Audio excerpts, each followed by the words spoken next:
Democratic Congressman Jimmy Gomez participated in a DCCC-sponsored video call with donors to ask for assistance against his progressive challenger, that would be David Kim, for California's 34th district. And he was not alone. Veronica Escobar, another congresswoman, this one from Texas, reportedly also asked for some help from the DCCC to fend off the left. That is according to a report in the Huffington Post. The DCCC claimed the Zoom call was a chance for the vulnerable members of the Congressional Hispanic Caucus to address an audience of donors. Huffington Post reporter Dan Marans, he joins us now to discuss. Great to have you, Dan. Great to be here. All right, so break down what happened and why you see this as significant.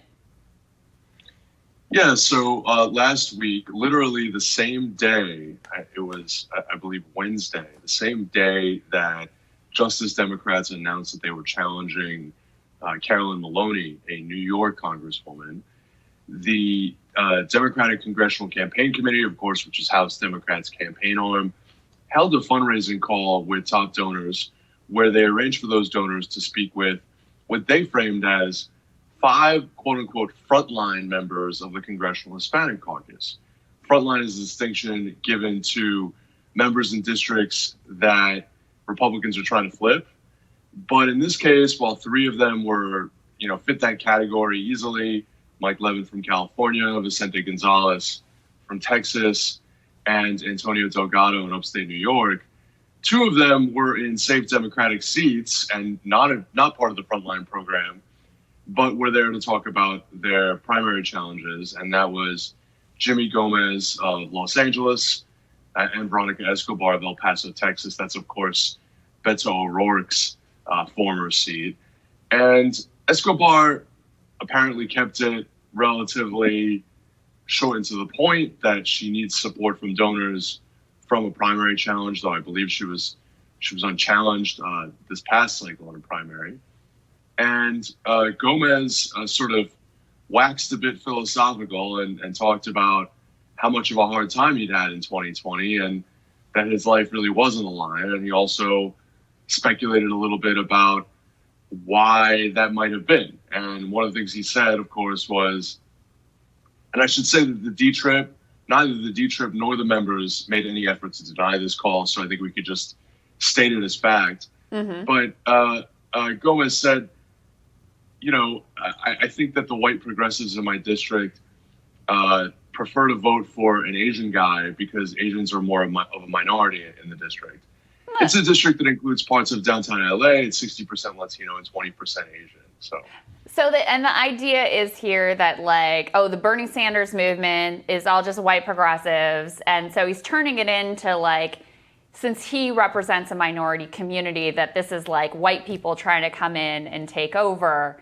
Even though his opponent is not white, he's Asian American. And also you point out in this report, his district went for Bernie Sanders, and in California, a key part of that obviously was Sanders' dominance among Latino voters. So what he's saying doesn't add up here. But the other piece of this is, the DCCC seems to have tried to soften their stance here. They no longer sort of technically have the consultant blacklist where they used to say, hey, if you work with a candidate who's challenging one of our incumbents, then you're off the list in terms of being able to work with any other candidates. That's a very severe punishment for people who work in the industry and trying to make a living that way. They technically don't have the list, although the list still in some ways seems to still be in effect.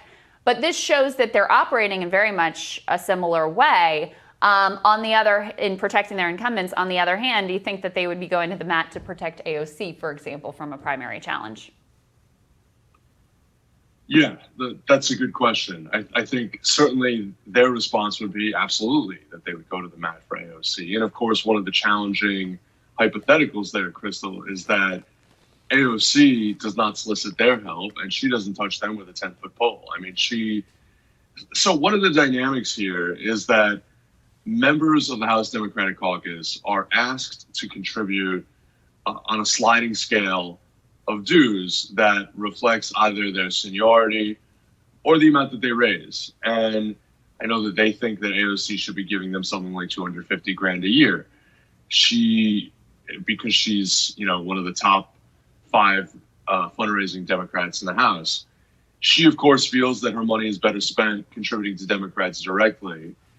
I think that more than ideology, it's probably dues payment there that matters a whole lot. I think well, let me challenge you that on Dan, yeah. because this isn't the DCCC, the DCCC, but we saw when it was Ed Markey, who was comparatively progressive, being primaried by Joe Kennedy, they were hands off in that case. Yeah, that was pretty interesting. You had a lot of House Democrats, including Nancy Pelosi, endorsing Joe Kennedy from one chamber to the next. Look, when I covered the Blacklist back when Ilhan Omar was running for re-election, her opponent created shell companies to conceal the identities of vendors. That was how far he went to conceal the identities of his challengers. And this was just one of many things that sort of created a drumbeat to say that Blacklist was unsustainable if you can't even enforce it against, consistently to defend your own incumbent members. Look, I think that there are legitimate questions as to whether that would be the case, but I do think that they have some institutional sense of self-respect, and that if they were called out on this and it came down to the wire and AOC wanted their help, they would help her. But look, realistically, to be honest with you, these are the people who pay their bills and keep the lights on in their offices. And it's not entirely crazy for a party to still offer services to those people. But it is at 100% true that just because the Blacklist is over doesn't mean that the DCCC isn't devoting significant resources to helping candidates fend off progressive challenges. Jimmy Gomez's case is interesting because in California's top two system, he was, you can have two Democrats on the ballot in the general election. And so when his margin was close and he won by only 6 points against this left-wing attorney, David Kim, it was in the general election. Now, there was no danger there that seat was going to fall into Republican hands. Very legitimate for people to point that out and say the D-Trip does not need to be spending its resources anywhere near Jimmy Gomez's seat. But I think from their perspective, they're thinking these are the people who, again, keep the lights on in our building, and politically we need to keep them happy. I think the alternative was the Blacklist itself was demanded by a lot of members in safe blue seats. And so the compromise may be this sort of, we'll still do the work for you guys, but we're not going to be quite as heavy-handed about it. And we're not going to quite codify it as directly. Dan, great report. Great to see you.